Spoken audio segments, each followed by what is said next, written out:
Bonjour à tous, et vous êtes encore très nombreux. Alors évidemment, c'est pas vérifiable, c'est pas comparable avec la dernière fois quand on était devant la mairie où ça bouchonnait un peu. Donc nous sommes très nombreux devant l'ancien palais de justice. C'est un lieu symbolique, car notre combat est juste, très juste. Le Code de la santé publique précise que le droit fondamental à la protection de la santé doit être mis en œuvre par tous les moyens disponibles. Ici, à Lannion, tous les moyens sont disponibles. Les locaux du service des urgences sont tout neufs. Ils ont coûté 2,5 millions d'euros. Il y a 9 salles d'examen, une salle pour les enfants, 3 salles pour les urgences vitales, toutes équipées. Et Lannion possède aussi 2 salles de visio en relation avec le service de neurologie Briochine et une IRM fixe, payée par nos deniers il n'y a pas si longtemps, pour traiter les AVC ischémiques par thrombolyse. Alors là, je suis très technique, mais c'est pas anodin. Cette prise en charge des AVC ischémiques doit être très rapide et ne sera plus du tout possible à Lannion lors de la fermeture des urgences, car le médecin présent pourrait être de sortie avec le SMUR. C'est donc une réelle perte de chance. Lannion est aussi le second service d'urgence après Saint-Brieuc en nombre de passages. Il y a un plateau technique qui comprend des services de chirurgie, un service de surveillance continue, une maternité, des services de médecine répondant à la majorité des besoins de post-urgence. Tout est présent à Lannion pour éviter une perte de chance pouvant entraîner des séquelles irréversibles ou même une issue fatale. Ici, à Lannion, tous les moyens sont disponibles, mais l'ARS et Madame la directrice de Saint-Brieuc nous les rendent indisponibles.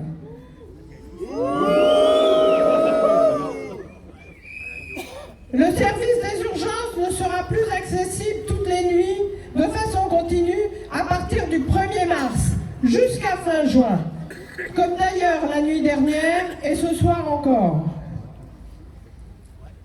Mais nous sommes nombreux aussi devant le conservatoire, parce que la musique que l'on va nous jouer, on la connaît. Il n'y a plus de médecins urgentistes. Il faut 12 médecins à Lannion pour assurer les gardes. Il y a 14 noms inscrits sur le site de l'hôpital pour le service d'accueil des urgences. Alors pourquoi fermer Lannion?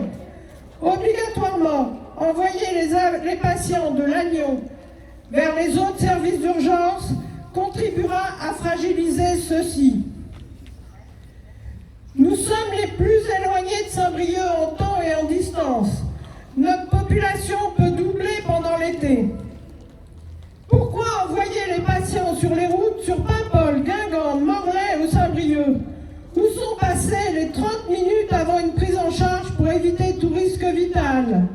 Avec quels moyens de transport? Les ambulances privées, les pompiers?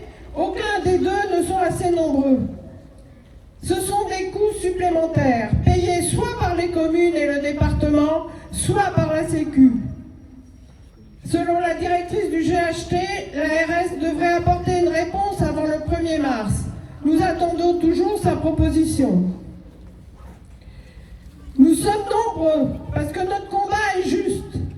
Chaque citoyen a droit à l'égalité des soins, quel que soit son âge et son lieu de résidence. Nous n'accepterons pas la perte de chance par le manque de moyens. Nous ne sommes pas des citoyens au rabais. Nous refusons que Lannion soit la variable d'ajustement des problèmes financiers de Saint-Brieuc. 21 millions d'euros.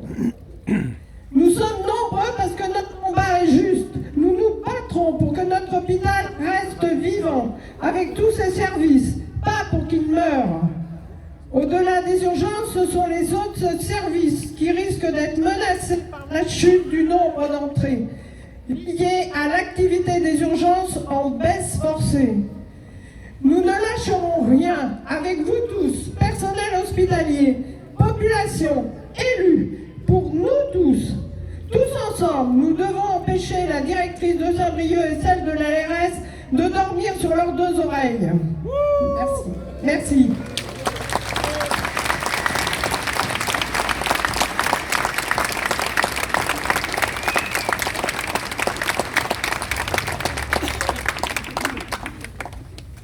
Je passe maintenant la parole à Yann Fange, qui est le président du comité de Guingamp, avec lequel nous avons toujours travaillé depuis plusieurs années, et nous aimerions que tous nos élus fassent la même chose, travailler en collectif et en véritable coordination.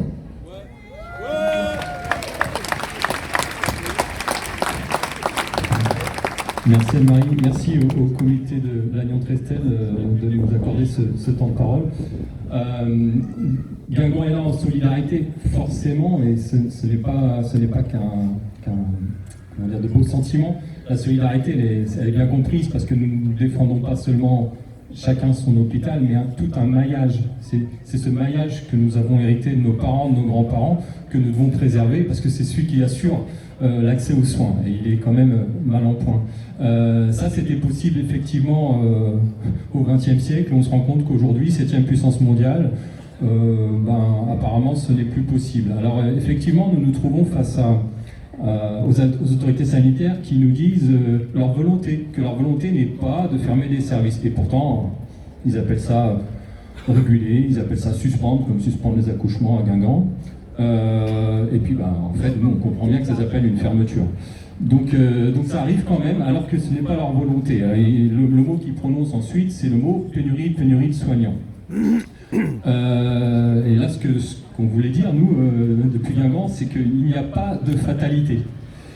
Il n'y a pas de fatalité parce qu'il y a des causes quand même à ça. Donc je ne vais pas m'étendre trop longtemps là-dessus, mais il faut quand même savoir pourquoi les choses arrivent. Ce n'est pas le hasard. Si aujourd'hui on n'est plus capable de ce qu'on pouvait faire autrefois, c'est pas le hasard. Je prends juste un exemple.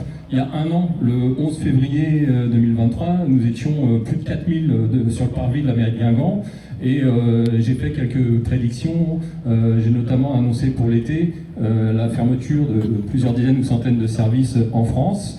Et puis j'ai conclu en incitant les élus du pays de Guingamp à contacter rapidement les élus de nos voisins du pays de l'Agnon, de façon à les alerter s'ils n'étaient pas encore conscients du danger. Donc ça, c'était il y a un an. Malheureusement, les choses m'ont donné raison. J'ai pas de boule de cristal, d'accord ? C'est juste qu'en tant que comité de défense, nous sommes des lanceurs d'alerte. Nous avons des informations, elles circulent entre nous, nous analysons, et là, il n'y avait pas besoin de sortir de Sciences Po Léna.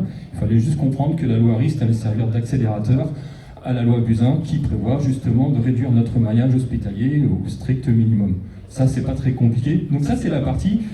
Il n'y a pas de fatalité parce que les choses arrivent pour une raison. Et maintenant, il n'y a pas de fatalité, ça veut dire aussi qu'il y a des solutions. Et il se trouve que il y a, au mois de fin avril l'année dernière, notre maternité à Guingamp, elle a fermé. Donc évidemment, ils appellent ça suspendre. Ils ont suspendu les accouchements. Une maternité où on n'accouche pas, ça ne s'appelle pas une maternité, je crois. On est d'accord ? Donc à ce moment-là, on a une petite idée un peu farfelue qui a été émise par un élu de Guingamp, un conseiller municipal. Il nous a dit et si on allait voir du côté des médecins cubains. Donc on l'a écouté poliment comme ça, un peu comme vous faites là, genre ouais. Et puis la petite idée, elle a fait son chemin. On s'est retrouvés, on en a reparlé, on s'est renseigné, on s'est rendu compte que les médecins cubains, oui. Ils interviennent dans des périmètres assez larges, ils interviennent dans les pays du tiers-monde et tout ça, ils sont connus pour ça depuis les années 60, mais ils interviennent aussi dans un pays voisin, l'Italie. En Italie, leur présence a permis de garder 4 hôpitaux ouverts dans le sud de l'Italie. Donc là, ça commençait à devenir assez intéressant comme piste quand même, donc on a continué. L'idée farfelue a été de moins en moins farfelue parce que nous nous sommes retrouvés, nous sommes restés unis, et nous sommes restés unis, donc les citoyens au sein du comité de défense, les syndicats et les élus. Nous avons rencontré, nous avons gardé le lien avec les élus, un lien parfois tendu, je ne vous le cache pas, parce que on n'a pas forcément été tendre tout le temps avec eux, mais il fallait tester leur combativité aussi. Et aujourd'hui, on n'est pas déçus. On n'est pas déçus parce que vous avez peut-être entendu parler de ce qui s'est passé hier à Guingamp. Nous avons rencontré l'ambassadeur de Cuba. Et il faut avoir vécu ça quand même, voir ces gens-là qui n'ont pas forcément grand-chose en commun dans cette salle-là, des élus de tous bords, des représentants des organisations syndicales et puis des citoyens comme vous et moi, qui sont unanimes. Donc l'idée farfelue d'il y a 10 mois, c'est une idée maintenant dans le pays de Guingamp qui fait l'unanimité. Unanimité pour demander donc l'intervention des médecins cubains sur notre territoire. Et bien sûr, comme je vous l'ai dit, on œuvre en solidarité. Donc moi, la seule question que j'ai posée, c'est et nos voisins? Et ils ont dit, ouais, c'est possible. C'est possible. D'accord? Donc voilà, vous avez l'information. Qu'est-ce qu'il y a entre nous et cette possibilité qu'arrivent les médecins cubains? Il y a l'épaisseur d'une feuille de papier, la feuille du décret que devra signer le président de la République. Et c'est tout. Voilà. C'est tout. Donc, il n'y a pas de fatalité. Il n'y a pas de fatalité. Il n'y a pas de fatalité. Merci à vous.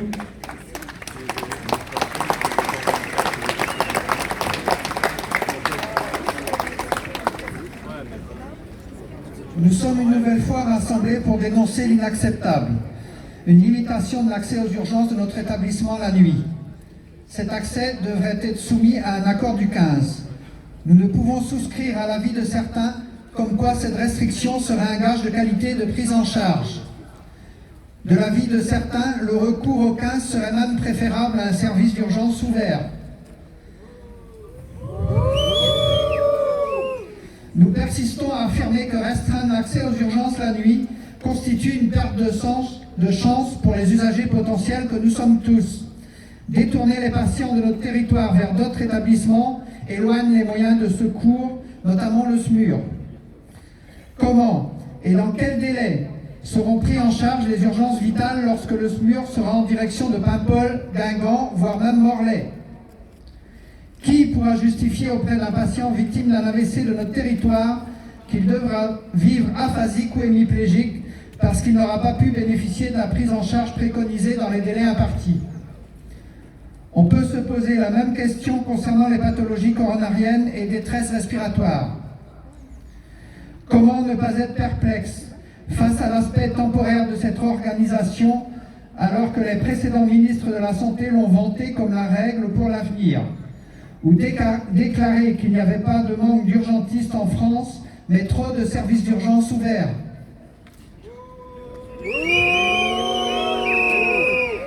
Les mobilisations de la population sont nombreuses à travers le pays pour défendre l'offre de soins. Elles doivent trouver une réponse politique. Notre mobilisation, décriée par certains, est soulignée et citée en exemple par d'autres. Poursuivons-la!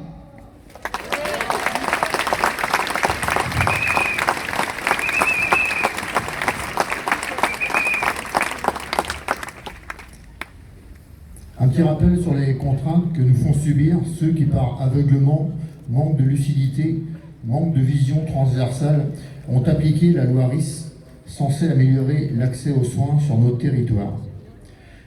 Délai de transport rallongé, dégradation de la couverture du secours sur notre territoire, perte de confiance des victimes avec une augmentation des refus de transport. Hésitation pour engager une équipe médicale sur les pathologies qui, en temps normal, auraient été médicalisées. Usure des personnels, gestion de la couverture opérationnelle par le centre de coordination, ce qu'on appelle le 18, qui est devenu cauchemardesque pour les agents qui répondent au téléphone et qui gèrent le courant opérationnel. La surcharge dans les services d'urgence qui doivent absorber d'autres bassins de population. Voilà le quotidien qui risque d'arriver et de se pérenniser sur le Trégor et plus largement les Côtes d'Armor. Cette semaine, par voie de presse, le député Marc Le Fur de la circonscription de Loudéac annonçait vouloir mettre fin à la loi RIS parce qu'elle désagrège l'offre de soins et met en danger les populations et anéantit par la même occasion le développement des territoires. Donc il parlait évidemment de l'hôpital de Pontivy qui est ni plus ni moins dans la même situation que le nôtre. Oui, monsieur Le Fur, vous avez raison. Et pour le coup, il est quand même assez rare de voir des délégués syndicaux, entre autres de la CGT, lui donner raison à monsieur Le Fur. Et effectivement, il a raison. le retrait de certains textes face à la colère du monde agricole. Alors pourquoi pas revenir sur certaines mesures de cette loi? Dites-vous bien que seule une mobilisation forte et innovante le permettra. Nous sommes à J-14 avant une période sombre dans l'histoire du Trégor. Quand certains ont œuvré à son développement, d'autres collaborent à son délitement.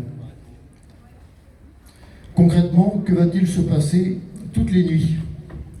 Vous serez transporté sur les hôpitaux de Morlaix, Paimpol et Guingamp.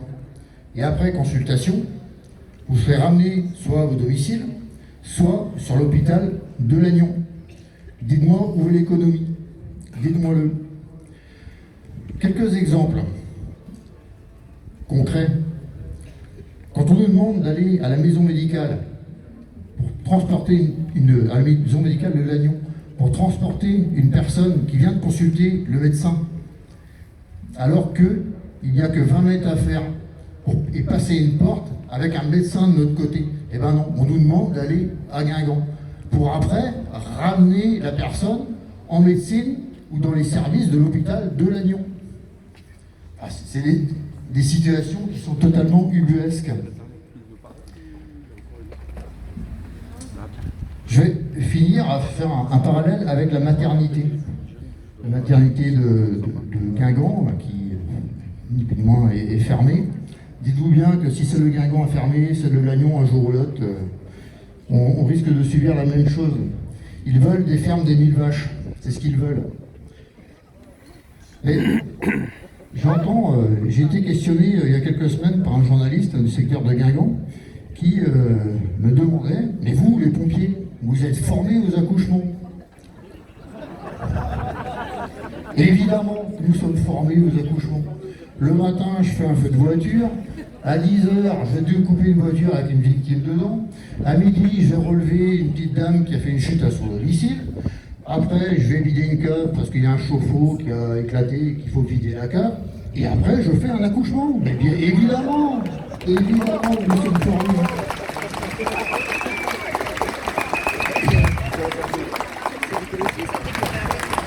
Arrêtez d'écouter ceux qui vous disent que nous sommes formés à faire des accouchements. C'est faux. Nous sommes éventuellement formés à accueillir la mère et l'enfant. Quand Dame Nature décide de... Effectivement. Maintenant, rien ne remplacera les services de maternité de proximité. Pourquoi? Parce qu'accoucher dans une ambulance, c'est accoucher de manière dégradée. Et il y a un risque. Il y a un risque pour la mère et l'enfant. Donc il faut bien comprendre que ce sont des services de proximité qui permettent d'assurer la sécurité et la santé des populations. Je vous remercie.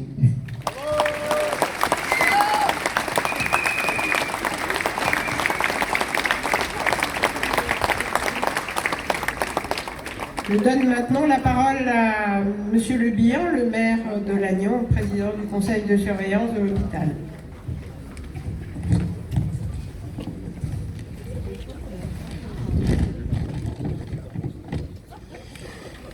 Bonjour.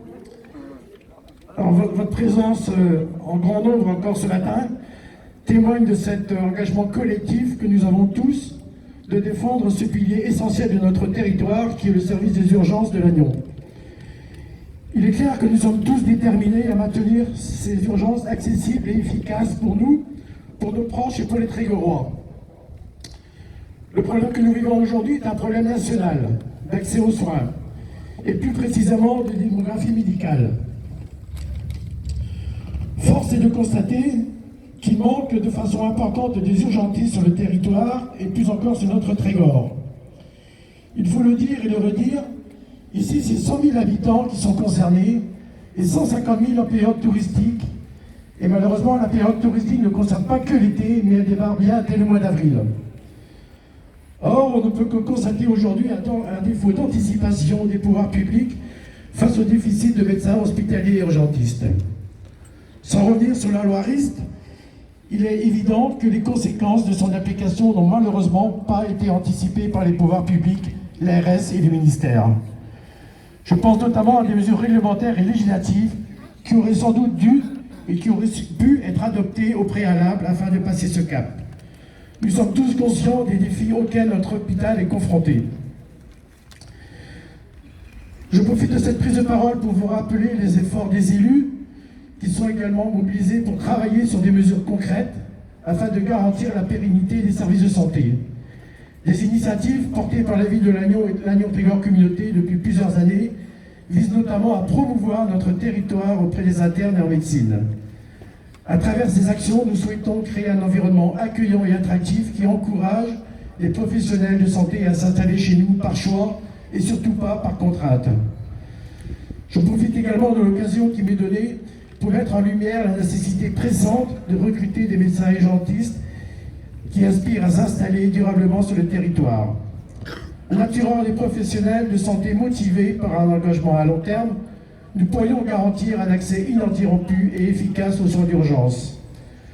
J'insiste sur ce point car c'est en renforçant notre capacité à retenir ces profils très recherchés que nous pourrons assurer la stabilité et la qualité de nos services médicaux sur le territoire. Je pense aussi en cette période de régulation, comme il a été dit, au service du SDIS, nos pompiers, car le surcroît d'activité qui en résulte met à mal leur organisation et leur disponibilité sur d'autres missions, mais aussi les vocations et les disponibilités des sapeurs-pompiers volontaires, dont la vocation n'est pas de passer du temps sur les routes.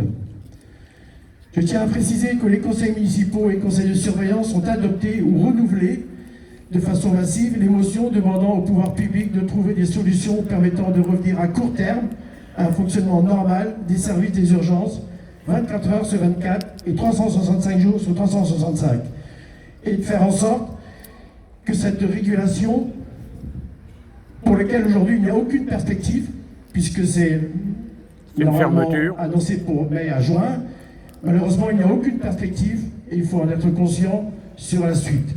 Aujourd'hui il n'y a pas de piste, quelle qu'elle soit, piste sérieuse pour garantir un retour à un fonctionnement normal à partir de quelques mois. Je vous remercie.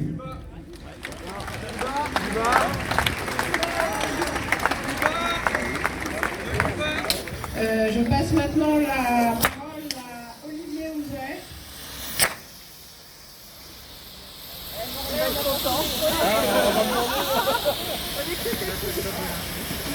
Je vais te demander si c'est à la dernière.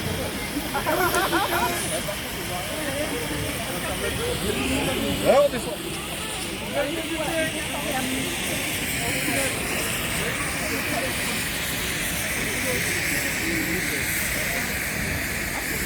Je tiens d'abord à remercier le comité d'organisation de cette manifestation qui m'a demandé de prendre la parole, non pas en tant qu'élu, puisque mon cher confrère maire de Lannion s'est exprimé à ce sujet, mais en tant que porte-parole des élus costarmoricains qui ont signé l'appel à santé et dignité pour tous sur le territoire. Nous sommes réunis et manifestons aujourd'hui pour la survie de notre système de santé et de ses urgences. Ensemble, aujourd'hui, nous sommes à Lannion. Il y a quelques mois, nous étions à Guingamp. Et encore avant, l'accueil de nos aînés en EHPAD était un sujet de manifestation. Et bientôt, nous serons à Saint-Brieuc. Le mouvement aujourd'hui que nous vivons n'est pas isolé et n'est malheureusement pas exceptionnel. Il devient habituel. L'État nous abandonne. L'État abandonne nos territoires et nous devons résister.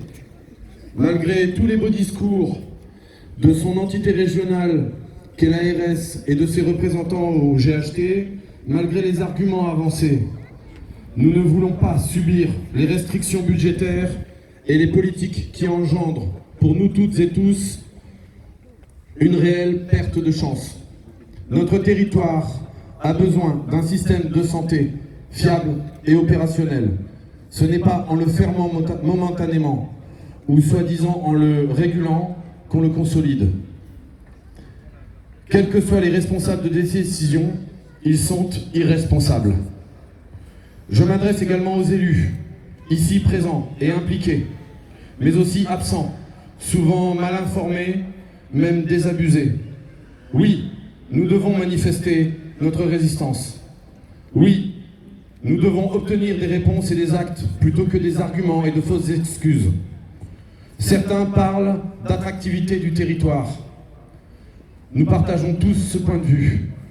Mais que peut prétendre un territoire sans un système de santé ? Un certain député considère nos revendications et notre mode d'action comme inutiles et stériles.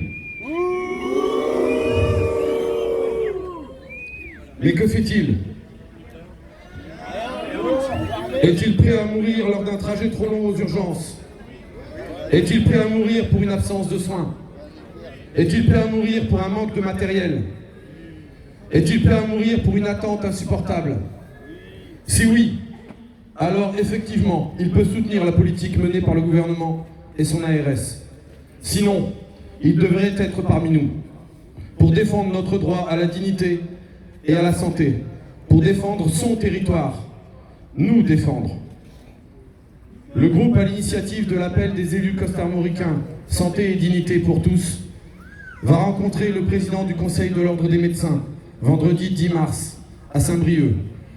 Une délégation constituée d'un président de PCI, d'une sénatrice, de maires allant de l'ouest à l'est du département, va être entendue. Nous n'attendons pas de solution miracle, mais nous voulons des réponses. Nous exigeons une prise de position claire de sa part. Dans tous les cas, nous serons samedi 30 mars au grand rassemblement pour la sauvegarde de notre système de santé départemental à Saint-Brieuc. Je compte sur vous pour y être aussi. Nous devons dire stop maintenant à cette destruction programmée. Merci à vous.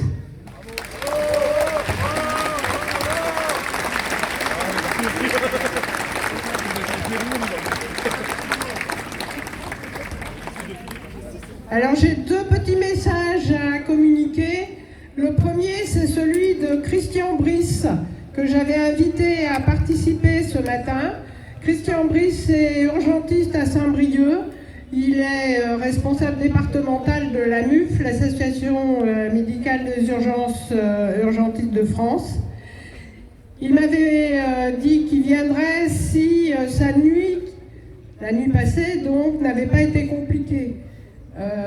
Manque de chance puisque l'Agnon était fermé cette nuit. Sa nuit a en effet été très compliquée, donc il est absent avec nous ce matin. Ça, c'est le premier message. Donc c'est bien la preuve que obligatoirement, quand un des services est fermé, ça rebondit sur les autres établissements. Le deuxième message, c'est celui de Caroline Brémond de la Mayenne. Je ne sais pas si vous en avez entendu parler, c'est une urgentiste qui a osé dire très haut et très fort que ça n'allait pas, que la régulation n'allait pas. Donc elle a été, on va dire, dégradée dans son rôle de chef de service. Voilà, donc on a deux soutiens là. Et je pense qu'au niveau régional, il faudrait que tous les comités s'accordent et fassent un collectif pour vraiment changer l'ordre des choses et remettre les choses à plat partout et pas chacun jouer pour son territoire uniquement. La problématique, elle est régionale.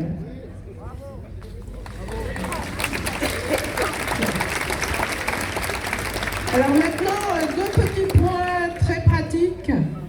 Je vais faire appel à votre générosité. J'espère que vous avez quelques euros sur vous. Le premier, c'est qu'aujourd'hui, il y a une action de l'association Espoir pour une triplette. Et donc, j'avais promis qu'on leur ferait une annonce. Ils ont leur barnum juste au bout, là-bas, à Sainte-Anne. Et Sandrine est bien la preuve vivante qu'il y a une problématique au niveau du médicament en France, puisqu'elle est obligée d'aller se soigner en Allemagne. et toutes les 3 semaines, et que ça demande des milliers d'euros pour à la fois payer le traitement et le déplacement. Donc ils ont un barnum avec des gâteaux. Donc c'est comme ils font beaucoup d'actions pour financer. Donc si vous avez essayé de trouver un petit creux dans votre estomac pour mettre une part de gâteau qu'ils proposent. La deuxième, c'est pour le comité, parce que l'organisation des manifestations a un coût, aussi bien par exemple la sono que les tracts et toutes les affiches et tout ça. Donc il y a une boîte qui va passer, il y en a une autre là-bas qui est pareil au pont Sainte-Anne. Vous avez la pétition à faire signer, vous avez des adhésions, vous avez des autocollants, parce que plus il y a d'autocollants sur les voitures, plus le message passera. Voilà, je vous remercie et bonne déambulation autour des ponts. Attends. J'ai oublié quelque chose quand même. J'ai complètement oublié. C'est que mardi 20, là, dans 3 jours, Madame la directrice du GHT nous fait l'honneur de se déplacer à LTC lors de la conférence des maires pour expliquer la régulation des urgences, je suppose. Donc je vous invite à être nombreux à l'accueillir. Et la deuxième action, ça sera le jour.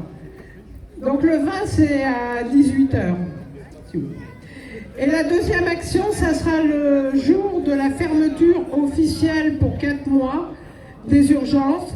Donc on vous donne rendez-vous, je pense que ça sera à 20h pour devant l'hôpital pour une retraite, on va dire, au flambeau, ou je ne sais pas comment on peut appeler ça, une soirée mortuaire peut-être, enfin voilà. Donc avec lampe de poche ou lampe torche sur votre portable. Plus de précision évidemment dans la presse après. Je vous remercie et puis continuons à faire passer le message. Non à la fermeture des urgences à Lannion.